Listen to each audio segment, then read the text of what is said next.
Hello all. మనం ప్రీవియస్గా arrays and strings in C programming చూసాం. సో ఇవాళ నుంచి ఫంక్షన్స్ ఇన్ సి ప్రోగ్రామింగ్ చూడబోతున్నాం. ఫంక్షన్స్ అనేవి చాలా చాలా ఇంపార్టెంట్ అండి. Not only in C programming అండి, ఇన్ జనరల్ ఎనీ ప్రోగ్రామింగ్ లాంగ్వేజ్లో అయినా కూడా ఫంక్షన్స్ అనేవి చాలా చాలా ఇంపార్టెంట్.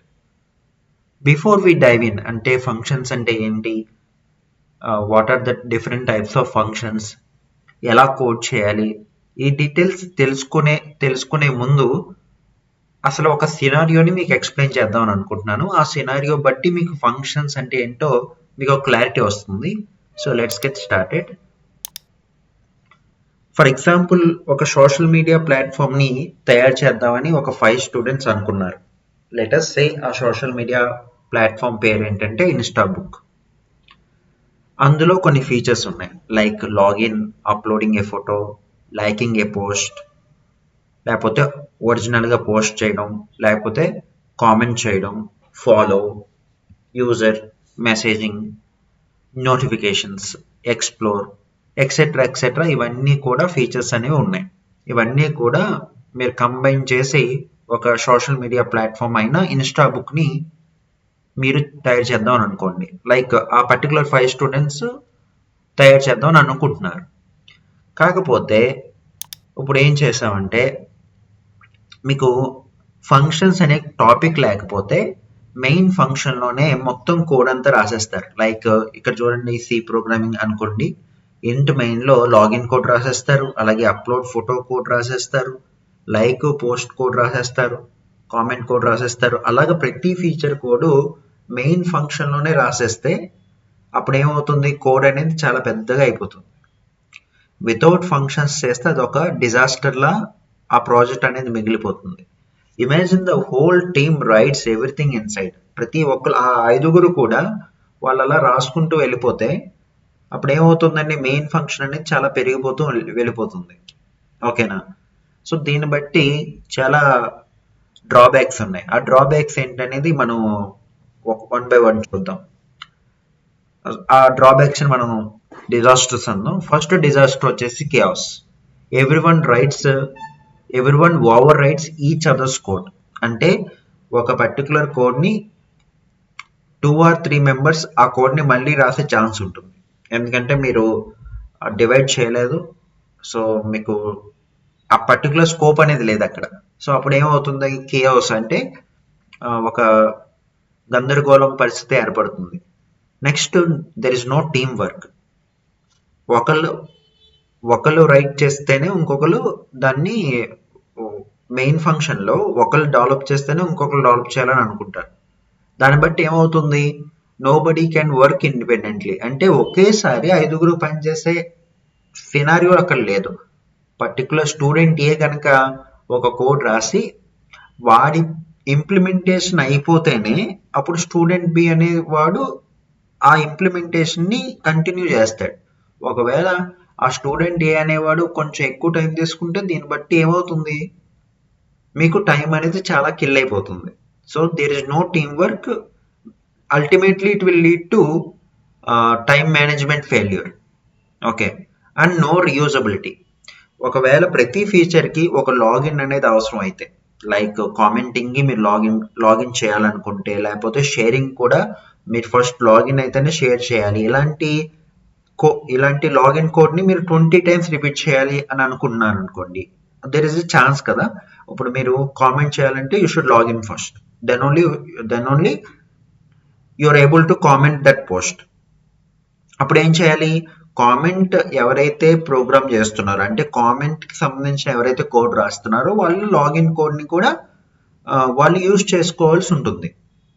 అప్పుడు మళ్ళీ వీడేం చేస్తాడు, స్టూడెంట్ ఫర్ ఎగ్జాంపుల్ స్టూడెంట్ ఏ అనేవాడు లాగిన్ కోడ్ రాసాడు అనుకోండి, స్టూడెంట్ సి అనేవాడు కామెంట్ కోడ్ రాస్తున్నాడు అనుకోండి.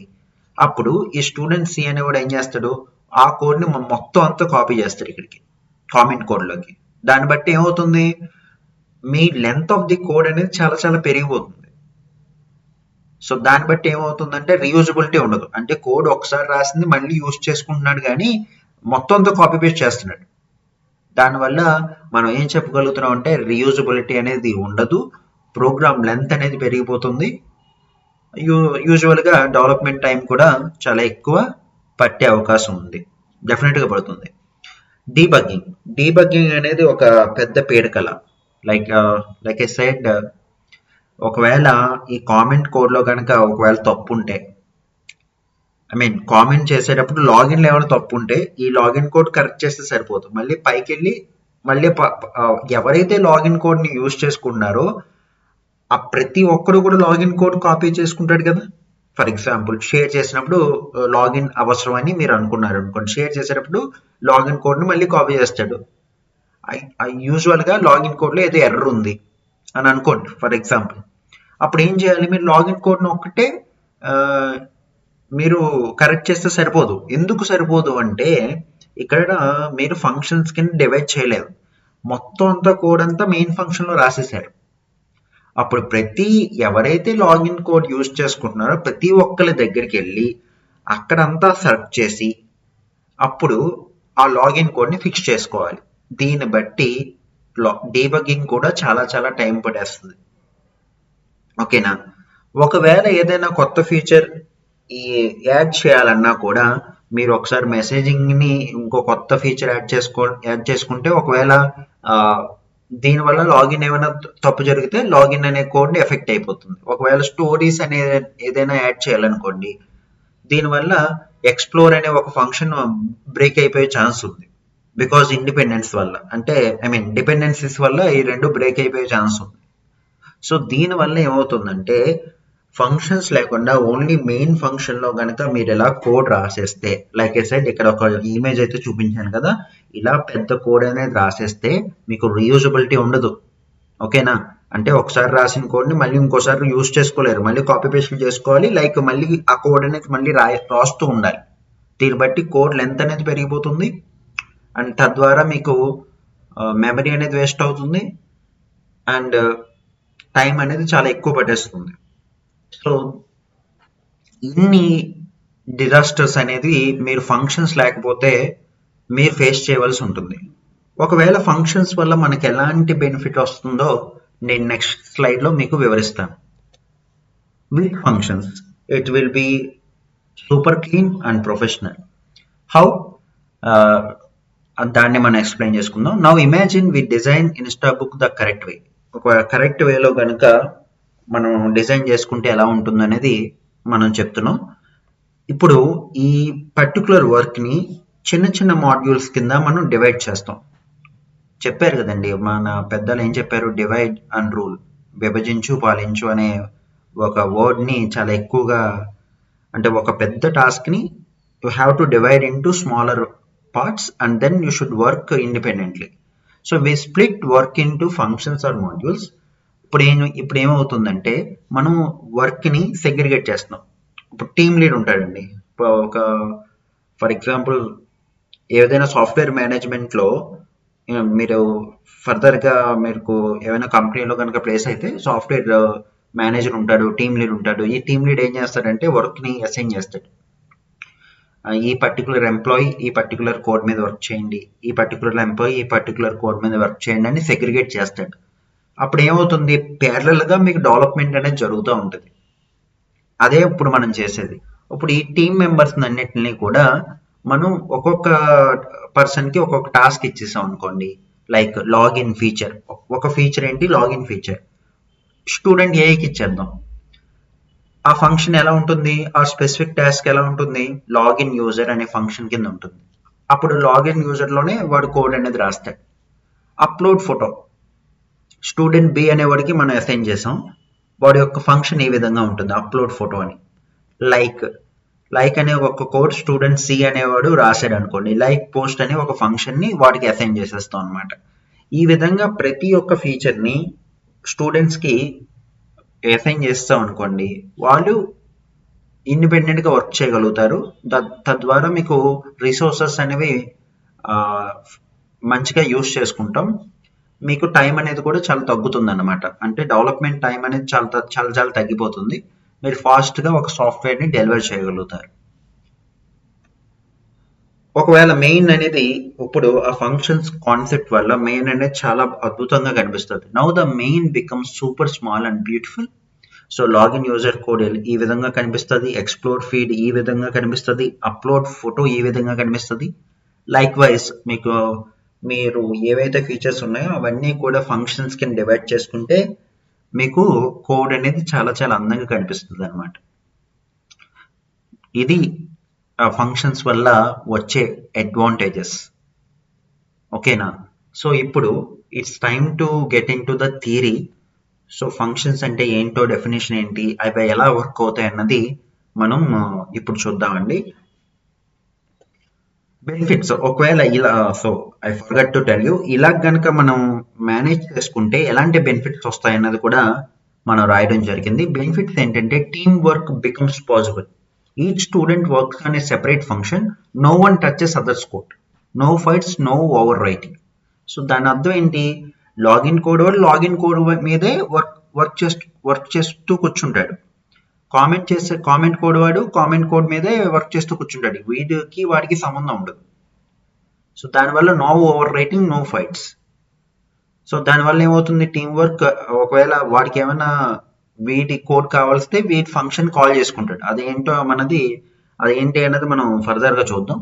రీయూజబిలిటీ, ఇఫ్ 100 యూజర్స్ లాగిన్, ఒకవేళ ప్రతి పోస్ట్కి లాగిన్ అనే ఫీచర్ కనుక అవసరమైతే లాగిన్ యూజర్ అనే కోడ్ని కాల్ చేస్తాం అంతే. జస్ట్ కాల్ లాగిన్ యూజర్ అనే కాల్ని, అంటే ఫంక్షన్ని మనం కాల్ చేస్తాం, అప్పుడు లాగిన్ అనేది వర్క్ అవుతుంది. అంతేగాని మళ్ళీ లాగిన్ యూజర్ కోడ్ని కాపీ చేసి ఇక్కడ పేస్ట్ చేయకూడదు. జస్ట్ లాగిన్ యూజర్ అనే ఫంక్షన్ని కాల్ చేస్తే సరిపోతుంది. ఓకేనా? Debugging becomes super easy. ప్రీవియస్గా కామెంట్ చేసేవాడికి లాగిన్ కోడ్తో సంబంధం ఉందనుకోండి, అప్పుడు ఏం చేస్తాడు, లాగిన్ కోడ్ని వాడు అక్కడి నుంచి కాపీ చేస్తాడు. ఫంక్షన్స్ లేనప్పుడు ఒకసారి చెప్పుకుందాం కదా, అప్పుడు ఏమవుతుంది, లాగిన్ కోడ్లో ఏదో బగ్ ఉందని అనుకోండి, ఏదో తప్పు ఉందని అనుకోండి, అప్పుడు ఏం చేస్తాం, వీడు ఒక్కడే కామెంట్ కోడ్లో లాగిన్ కోడ్ని కరెక్ట్ చేస్తే సరిపోదు, ఎక్కడైతే లాగిన్ కోడ్లు ఉన్నాయో అవన్నీ కూడా కరెక్ట్ చేయాలి. ఇప్పుడు మనం ఎలాగా మాడ్యూల్గా డివైడ్ చేసాం కదా, అప్పుడు లాగిన్ కోడ్లో ఎర్రర్ ఉందని అనుకోండి. ఇప్పుడు మీరు ప్రతిసారి వెళ్ళి ప్రతిసారి ఎందుకు వెళ్ళకూడదు, ఎందుకంటే మనం ఫంక్షన్ కాలే చేసాం. మీరు డైరెక్ట్గా ఎవరైతే లాగిన్ యూజర్ కోడ్ ఉందో అక్కడికి వెళ్ళి దాంట్లో మోడిఫికేషన్ చేస్తే ఎవరైతే కాల్ చేసుకుంటున్నారో వాళ్ళకి కూడా వర్క్ అయిపోతుంది అనమాట. సో దీనివల్ల ఏంటి, డీబగ్గింగ్ బికమ్స్ సూపర్ ఈజీ అనే కాన్సెప్ట్ అయితే మీకు వస్తుంది. అంటే డీబగ్గింగ్ అనేది చాలా చాలా ఈజీగా మనం ఫంక్షన్స్లో అచీవ్ చేయగలుగుతాం. ఒకవేళ మీకు అప్గ్రేడ్స్ ఏమైనా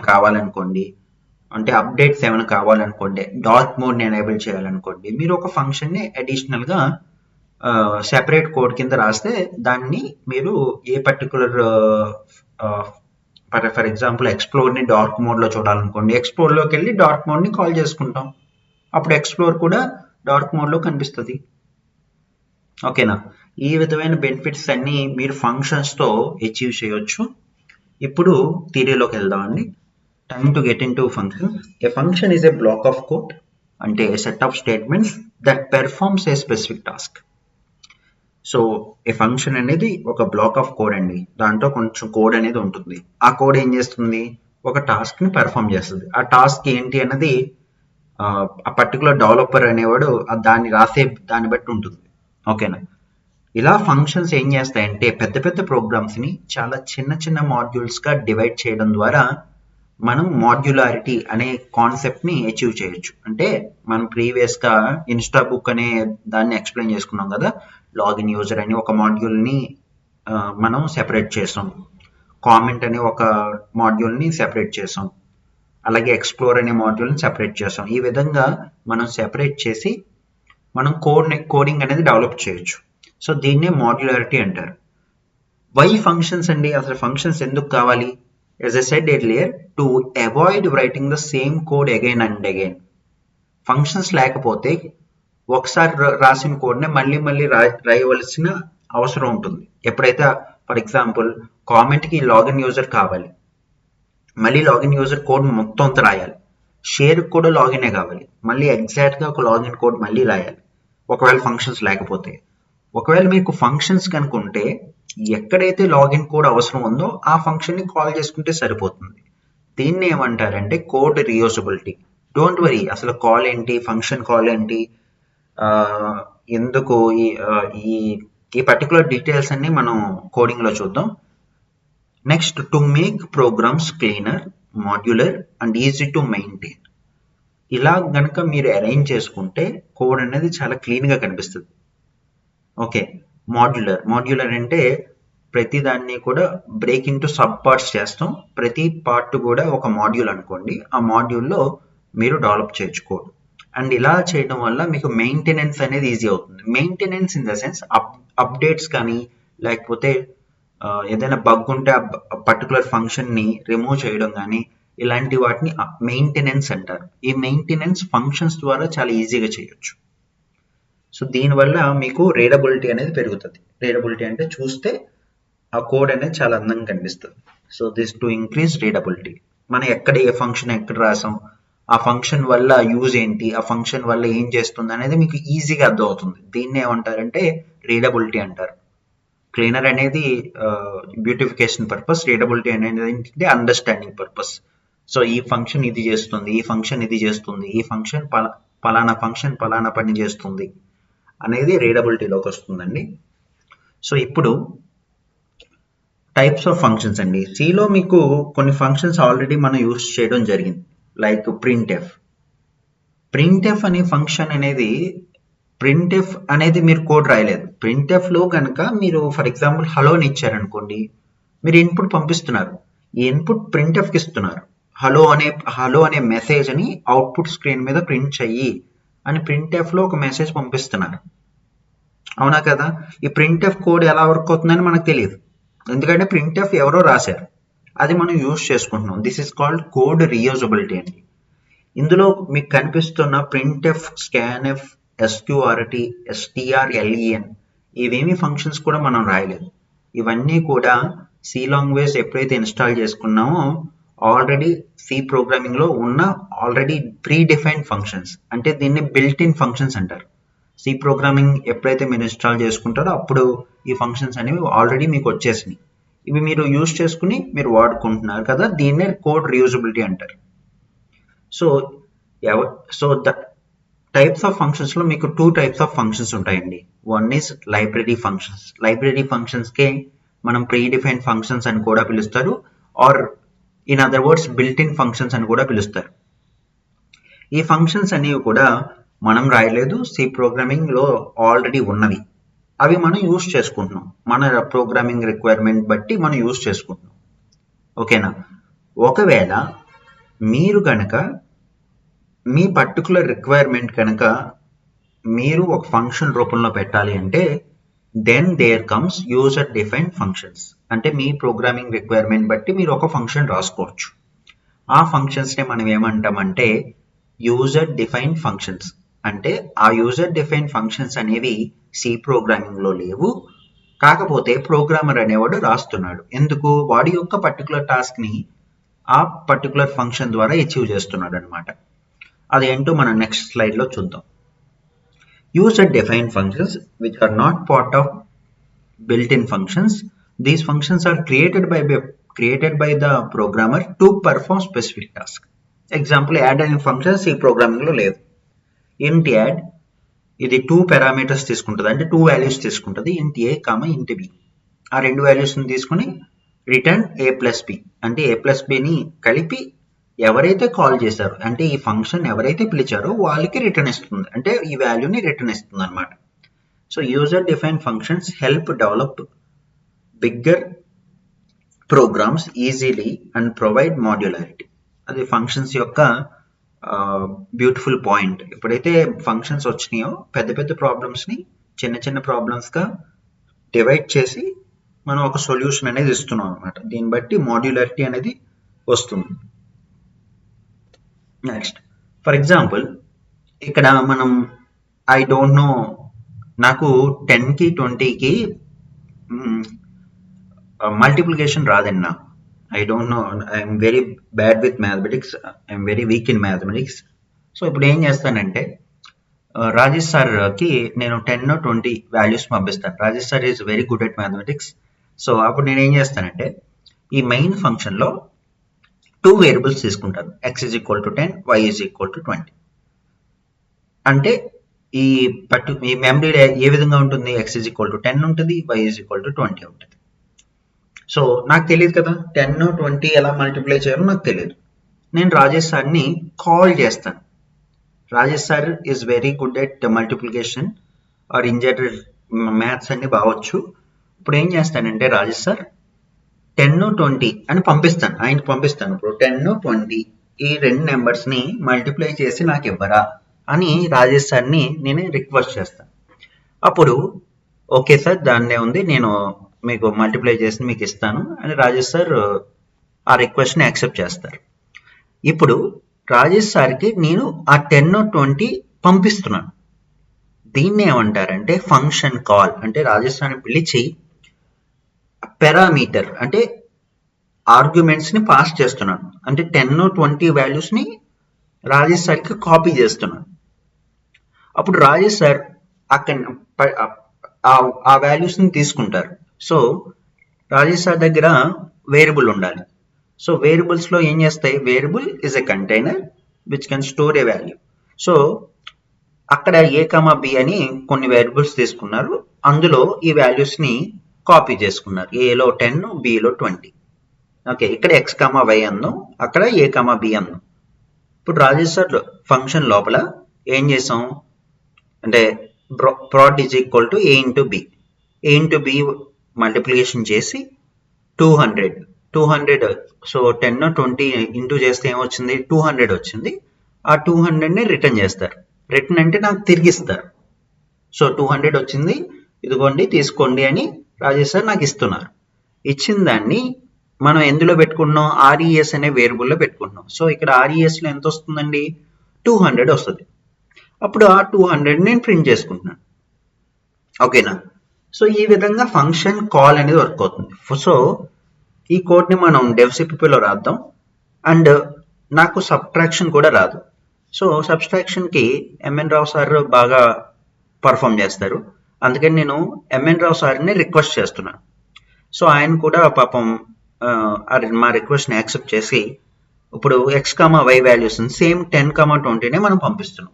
సేమ్ ఇక్కడ కూడా పీలో ఏమవుతుంది 10 అనేది కాపీ అవుతుంది, క్యూలో 20 అనేది కాపీ అవుతుంది. ఇక్కడ డిఫరెన్స్లో పీ మైనస్ క్యూ రాయాలండి, నేను తప్పు రాశాను. ఇక్కడ చూడండి, ఇక్కడ పీ మైనస్ క్యూ రాయాలి, తప్పు రాశాను. సో పీ మైనస్ క్యూ అని అనుకోండి, ఎంత వస్తుంది 10 - 20. అప్పుడు ఏమవుతుంది -10. ఆ -10 అనేది డిఫరెన్స్లోకి వస్తుంది అనమాట. So return difference. So MN Rao sir ఏమన్నారంటే 10 20 రెండింటిని తీసేస్తే -10 వచ్చింది, ఇదిగోండి తీసుకోండి అని ఆయన మనకి రిటర్న్ పంపిస్తున్నారు. అప్పుడు ఏమవుతుంది సబ్లో ఆ -10 అనేది వచ్చి రీప్లేస్ అవుతుంది. అప్పుడు సబ్ట్రాక్షన్ వాల్యూని మనం ప్రింట్ చేస్తున్నాం. సో ఈ కోడ్ని ఎలా రాయాలి అన్నది మనం డెవ్సిపిపిలో చూద్దామండి. So let's get started. First hash include stdio.h అంటే మనం printf, scanf ఇలాంటి ఫంక్షన్స్ అన్ని ఇందులో ఉంటాయి కాబట్టి మనం ఆ పర్టికులర్ హెడర్ ఫైల్ని మీరు రాయాల్సి ఉంటుంది. నెక్స్ట్ ఫంక్షన్ డిక్లరేషన్ అనే కాన్సెప్ట్ ఉంటుందండి. ఫంక్షన్ డిక్లరేషన్ అంటే ఏంటంటే కంపైలర్కి చెప్తున్నాం ఈ ఫంక్షన్ని ఈ పేరుతో డిక్లేర్ చేయాలి అని చెప్తున్నాం అనమాట. సో కంపైలర్కి మనకి ఏ వేరియబుల్ పెడుతున్నాం అన్నీ కూడా ముందే చెప్పాలి కాబట్టి మనం ముందే చెప్తున్నాం అనమాట. ఇంట్ Rajesh sir is a function. ఆయన ఏం చేస్తారు, మల్టిప్లికేషన్స్లో ఎక్స్పర్ట్. లైక్ ఇంట్ కమా ఇంట్, ఎన్ని వేరియబుల్స్ కావాలి ఆయనకి 2 వేరియబుల్స్ కావాలి. ఆ 2 వేరియబుల్స్ ఎలా ఉండాలి, ఇంటీజర్ వేరియబుల్స్లో ఉండాలి. సో ఇంట్ కమా ఇంట్. ఇక్కడ మీరు వేరియబుల్ పెట్టొచ్చు పెట్టకపోవచ్చు, సో నో నీడ్, అవసరం అయితే లేదు. ఇక్కడ ఫంక్షన్ డిక్లరేషన్లో మీరు సెమీకోలన్ పెట్టాలి. ఓకే, దీన్ని ఏమంటారంటే ఫంక్షన్ డిక్లరేషన్. సో కంపైలర్కి చెప్తున్నాం ఈ పర్టికులర్ ఫంక్షన్ని నేను డిక్లేర్ చేస్తున్నాను, ఆ పర్టికులర్ ఫంక్షన్ పేరు ఏంటంటే రాజేష్ సార్. అప్పుడు ఎన్ని పారామీటర్స్ తీసుకోండి, అంటే ఎన్ని వాల్యూస్ ఫంక్షన్లో కావాలి అంటే 2 వాల్యూస్ కావాలి. ఆ 2 వాల్యూస్ ఎలా ఉండాలి, ఇంట్ కమా ఇంట్లో ఉండాలి. ఓకేనా. అండ్ తర్వాత రిజల్ట్ నాకు ఇంటీజర్లో కావాలి కాబట్టి ఆ రిటర్న్ టైప్ వచ్చేసి ఇంటీజర్. అంటే ఆ ఫంక్షన్ కంప్లీట్ అయిపోయిన తర్వాత మీకు తిరిగిచ్చే వాల్యూ ఇంటీజర్లో ఉండాలి. రిటర్న్ టైప్, రిటర్న్ తిరిగిచ్చే వాల్యూ ఏ విధమైన టైప్లో ఉండాలి? ఇంటీజర్ టైప్లో ఉండాలి. సో దీని యొక్క సింటాక్స్ ఏ విధంగా ఉంటుందంటే రిటర్న్ టైప్, సింటాక్స్ అండి ఇది, return type space name of the function బ్రాకెట్లో parameters, okay, and close semicolon. This is the function declaration అండి. నెక్స్ట్ ఇప్పుడు నేను ఇంట్ మెయిన్ అని రాస్తున్నాను. నెక్స్ట్ ఇంట్ x is equal to 10, y is equal to 20, res. ఇందులో ఏ వాల్యూ పెట్టకపోతే లోకల్ వేరియబుల్స్ అంటారండి. వీటిని ఫంక్షన్ లోపల డిక్లేర్ చేసే వేరియబుల్స్ని లోకల్ వేరియబుల్స్ అంటారు. మనం ఈ కాన్సెప్ట్ గురించి మనం ఫర్దర్ వీడియోస్లో చెప్పుకుందాం. ఏ వాల్యూ కనుక లోకల్ వేరియబుల్లో పెట్టకపోతే అక్కడ గార్బేజ్ వాల్యూ ఉంటుంది. ఓకే, సో రాజేష్ అని పిలుస్తున్నప్పుడు రాజేష్ 10, 20 x, yని తీసుకోండి అని పంపిస్తున్నాం. ఇప్పుడు రాజేష్ సార్కి మనం డిక్లరేషన్ చేసాం. ఇప్పుడు డెఫినేషన్ రాయాలి. అంటే రాజేష్ సార్ ఎలా క్యాలిక్యులేట్ చేస్తారన్నది మనం రాయాలి. సో ఇప్పుడు ఇంట్ రాజేష్ సార్, ఇంట్ వేరియబుల్ కావాలి. మరి ఈ వాల్యూస్ని ఆయన కూడా దాచుకోవాలి కాబట్టి అక్కడ మనం వేరియబుల్ ఇవ్వాలి. మీరు ఇక్కడ a, b అని ఇవ్వండి. ఇంట్ a, ఇంట్ b. ఈ వాల్యూస్ పంపించేటప్పుడు ఆయన కూడా స్టోర్ చేసుకోవాలి కదా. సో అప్పుడు స్టోర్ చేసుకోవడానికి వేరియబుల్స్ అనేది కావాలి కాబట్టి అక్కడ ఇంట్ a, ఇంట్ b అని ఇద్దాం. ఇక్కడ a, b అని మీరు ఇవ్వచ్చు. మీరు x, y అని కూడా ఇచ్చేయచ్చు. లైక్ మీరు ఏ వాల్యూస్ అయినా ఇవ్వచ్చు, అక్కడ ఏ వేరియబుల్స్ అయినా ఇవ్వచ్చు, నో ప్రాబ్లం. తర్వాత నేను ఏం చేస్తానంటే ఇక్కడ ఇంట్ product is equal to a into b అని రాస్తాను. తర్వాత return prod. So product calculate చేసి ఆ వాల్యూని మనకి ఇస్తారు. So return prod. ఈ prod అనేది ఎలా ఉంటుంది? ఇంటీజర్లో ఉంటుంది. అందుకని ఆయన ఇచ్చే వాల్యూ ఏ విధమైన డేటా టైప్లో ఉండాలి, that is called return type. So అక్కడి నుంచి మనకి తిరిగి ఇస్తున్నారు కాబట్టి రిటర్న్. ఓకే, నెక్స్ట్ ఇదే విధంగా సబ్ట్రాక్షన్ కూడా మన ఎంఎన్ రావు సార్ని రిక్వెస్ట్ చేద్దాం. సో ఇది ఫంక్షన్ డిక్లరేషన్ అండి. ఫంక్షన్ డిక్లరేషన్ ఇది ఫంక్షన్ డెఫినేషన్ అండి. సో దీన్ని ఏమంటారంటే ఫంక్షన్ డెఫినేషన్ మీరు ఏం చేస్తారంటే అందులో ఇంప్లిమెంటేషన్ రాస్తారు. ఇంప్లిమెంటేషన్ ఇన్ ద సెన్స్ అందులో కోడ్ రాస్తారు. సో ఆ పర్టికులర్ ఫంక్షన్ ఏ టాస్క్ చేయాలి ఎందులో రాస్తారు? డెఫినేషన్లో రాస్తారు. నెక్స్ట్ సో ఈ పర్టికులర్ 13th లైన్ ఉంది కదా, ఇక్కడ రాజేష్ సార్ అని చెప్పి x, yని పంపిస్తున్నాం. దీన్ని ఏమంటారంటే ఫంక్షన్ కాల్ అంటారు. దీన్ని ఏమంటారంటే ఫంక్షన్ కాల్. ఈ ఫంక్షన్ కాల్లో ఉన్న పారామీటర్స్ని ఏమంటారు అంటే యాక్చువల్ పారామీటర్స్ అంటారు. ఈ ఫంక్షన్ దాంట్లో ఉన్న పారామీటర్స్ని ఏమంటారు? Actual parameters or actual arguments. Parameters అన్న ఆర్గ్యుమెంట్స్ అన్న ఒకటే. సో ఫంక్షన్ కాల్లో గనక మీరు ఏవైనా పారామీటర్స్ పాస్ చేస్తే వాటిని ఏమంటారంటే యాక్చువల్ పారామీటర్స్ అంటారు. ఫంక్షన్ డెఫినేషన్లో ఉన్న వేరియబుల్స్ని ఏమంటారు అంటే పారామీటర్స్ని ఏమంటారు అంటే ఇక్కడ a, b ఉంది కదా, ఇక్కడ a, bని ఏమంటారంటే ఫార్మల్ పారామీటర్స్ అంటారు. ఓకే, సో ఇప్పుడు రిజల్ట్ని మనం ప్రింట్ చేద్దాం. printf result value is %d/n resలో చూడాలి. Okay, so let us say functions basics అని ఈ ప్రోగ్రామ్ని సేవ్ చేద్దాం. Execute, compile and run. So result value is 200. ఈ విధంగా ఫంక్షన్ కాలింగ్ అనేది వర్క్ అవుతుందండి. సో ఇది ఫంక్షన్ డిక్లరేషన్. కంపైల్కి చెప్తున్నాం ఈ పర్టికులర్ ఫంక్షన్ని ఎంట్రీ చేసుకో అని చెప్తున్నాం. ఆ ఫంక్షన్ పేరు ఏంటంటే రాజేష్ సార్. అండ్ ఎన్ని వాల్యూస్ కావాలి ఆయనకి? 2 వాల్యూస్ కావాలి. అవి ఎలాంటి డేటా టైప్లో ఉండాలి? ఇంట్, ఇంట్ అనే డేటా టైప్లో ఉండాలి. తిరిగి ఇచ్చేటప్పుడు ఎలాంటి వాల్యూ తిరిగిస్తారు ఆయన? ఇంటీజర్ వాల్యూని తిరిగిస్తారు. సో ఫంక్షన్ డిక్లరేషన్లో మీకు సెమీకాలన్ అనేది ఉండాలి. ఫంక్షన్ డిక్లరేషన్లో మీకు ఏముండాలండి? సెమీకాలన్ ఉండాలి. సో నెక్స్ట్ డెఫినేషన్ అంటే ఇంప్లిమెంటేషన్ రాస్తాం. అంటే ఆ కోడ్ ఆ పర్టికులర్ టాస్క్ని ఇంప్లిమెంటేషన్ అంటాం. ఆ ఇంప్లిమెంటేషన్ని డెఫినేషన్లో రాయాలి మీరు. అక్కడ డెఫినేషన్లో ఉండే పారామీటర్స్ ఇక్కడ ఏ కామా బి అని ఉంది, ఏదైనా ఉండొచ్చు అక్కడ ఏ కామా బిని ఏమంటారంటే ఫార్మల్ పారామీటర్స్ అంటారు. అండ్ ఆ పర్టికులర్ ఫంక్షన్ మనకి ఏమైనా రిటర్న్ ఇస్తే దాన్ని రిటర్న్ స్టేట్మెంట్ అంటారు. ఈ రిటర్న్ స్టేట్మెంట్ అనేది ఆప్షనల్, ఇవ్వచ్చు ఇవ్వకపోవచ్చు. సో ఈ విషయాల గురించి మనం నెక్స్ట్ వీడియోలో మాట్లాడదాం. సో ఇక్కడ 10, 20 అనేది ఇక్కడ కాపీ చేసుకున్నారు.